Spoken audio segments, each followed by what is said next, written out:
Salut tout le monde, bienvenue sur ma chaîne YouTube.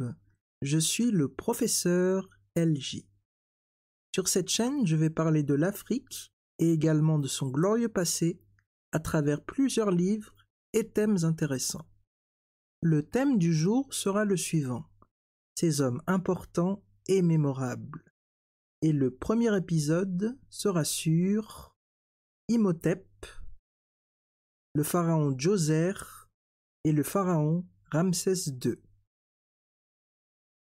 Alors, qui était Imhotep? Imhotep, dont le nom signifie « celui qui vient en paix », était un personnage historique et emblématique de l'Égypte antique. Il vécut entre 2800 et 2700 avant notre ère et fut un homme aux multiples facettes. Vizir et architecte du pharaon Djoser, qui fut le premier roi de la troisième dynastie, on le dit également médecin et philosophe. Imhotep a apporté à l'Égypte un certain nombre d'innovations.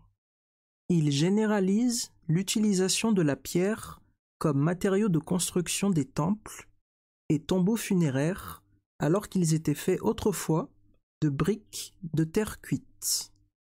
Imhotep innove architecturalement avec l'invention de la pyramide à degrés comme tombeau du pharaon Djoser. Il réforme la religion égyptienne et introduit le mythe osirien.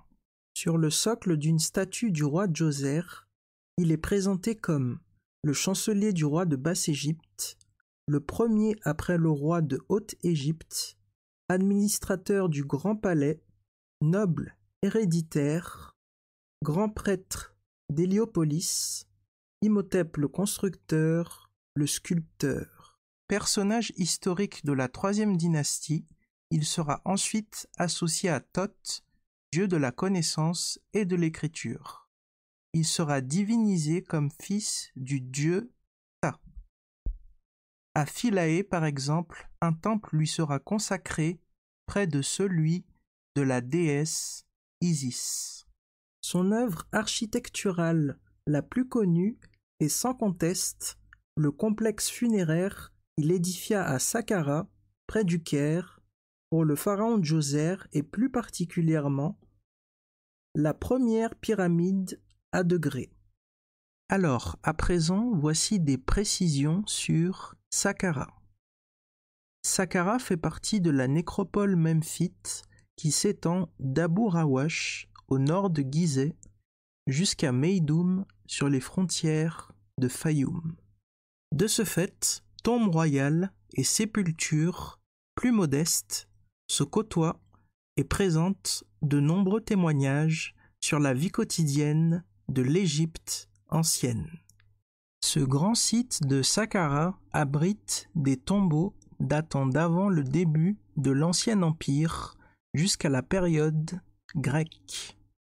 Datant de la troisième dynastie, il s'agit du plus ancien complexe en pierre construit au monde. Le complexe de la nécropole de Saqqara est un des sites funéraires les plus vastes de toute l'Égypte. Waouh! Maintenant, découvrons qui était le pharaon africain Net-Jériké, qui signifie le corps divin. Net-Jériké, également connu sous la traduction grecque du nom de Djoser ou Djéser, succède à son père Khâsekhemoui, fondant la troisième dynastie. Net-Jériké est le véritable nom d'origine africaine du pharaon Djoser. L'un des premiers actes officiels de son règne fut le déplacement de la capitale qui passa d'Abydos à Memphis. Tirant des leçons des troubles internes de la deuxième dynastie, Djoser est le premier pharaon à ne résider qu'à Memphis durant les 19 années que dure son règne. Il contribuera ainsi à faire de la ville le centre politique et culturel de l'Ancien Empire, portant l'Égypte vers sa première période de grand épanouissement culturel. et il rattacha à son royaume une partie de la Nubie. En ce qui concerne les expéditions, c'est sous son règne que fut annexé le Sinaï.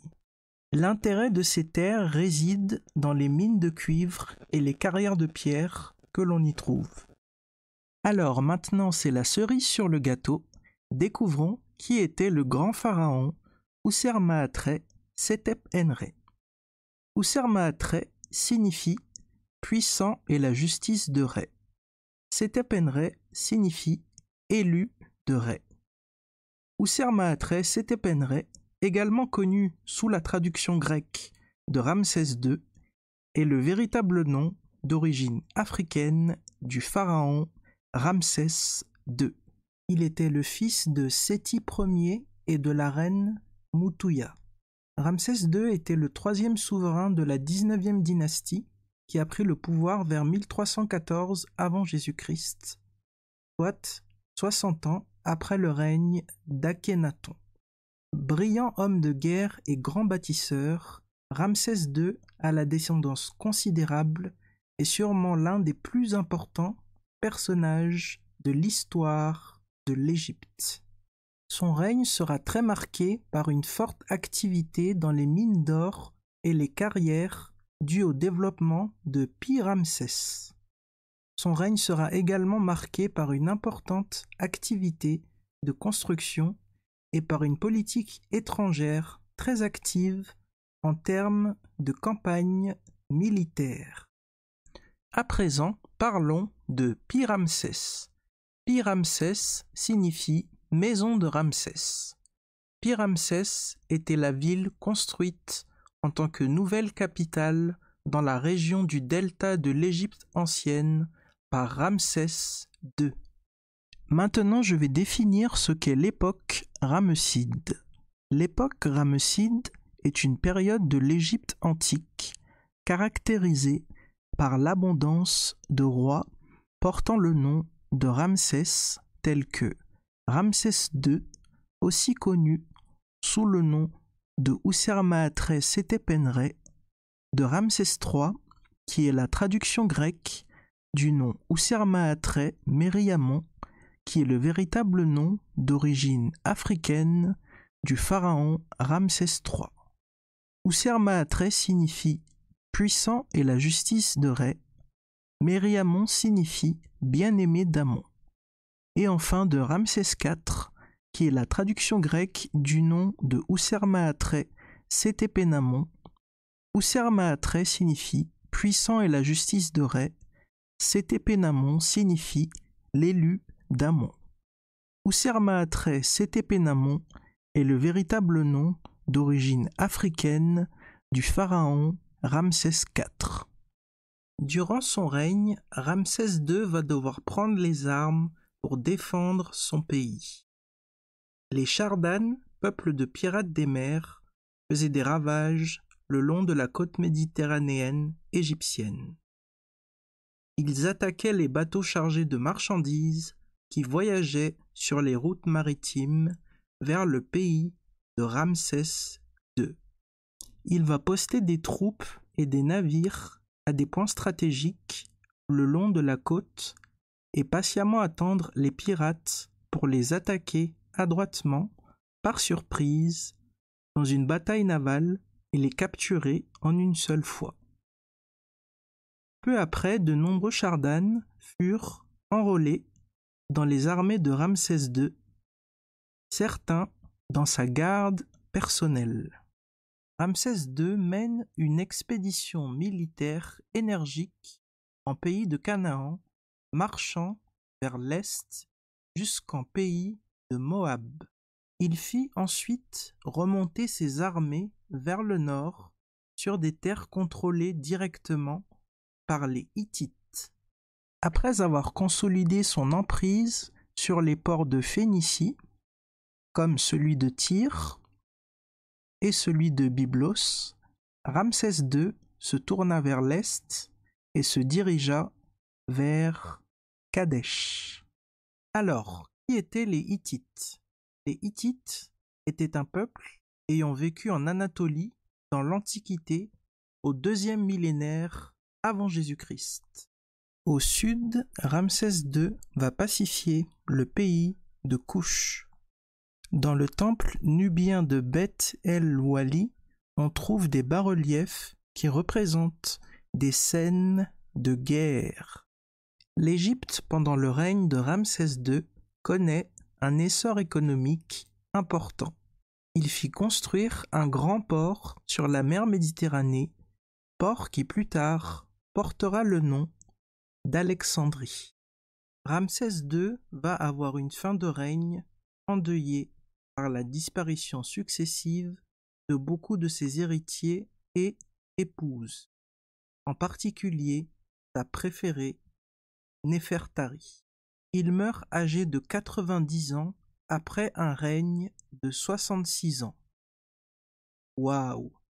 9 autres pharaons après lui prendront le nom de Ramsès en son honneur, mais aucun n'égalera sa grandeur. Le temple d'Hathor et le temple nord d'Abou Simbel ont été construits par Ramsès II pour honorer cette épouse préférée, Néfertari. Le magnifique temple de Luxor est en grande partie l'œuvre d'Amenhotep III et de Ramsès II. Maintenant, je vais définir ce qu'est le Ramesséum. Le Ramesséum est le temple funéraire de Ramsès II. Il est érigé en face de Luxor. J'espère que vous avez appris de belles et de bonnes choses aujourd'hui sur Imhotep, Djoser et Ramsès II. Si vous souhaitez en savoir davantage sur ce sujet et obtenir des informations intéressantes et croustillantes, je vous encourage à consulter les liens que j'ai mis sous la vidéo et surtout de vous procurer les livres suivants: Great Black Leaders, Ancient and Modern de Ivan van Sertima et celui-ci également, Imhotep, the African Architect of the Cosmos de Robert Bauval et Thomas Brophy. Nous arrivons à la fin de la vidéo. N'oubliez pas de liker, de commenter, de vous abonner et d'activer la cloche de notification pour être au courant dès que je poste une nouvelle vidéo et bien sûr de partager la vidéo. À bientôt pour de nouvelles aventures et de belles histoires sur l'Afrique. C'était le professeur LJ. Bye bye!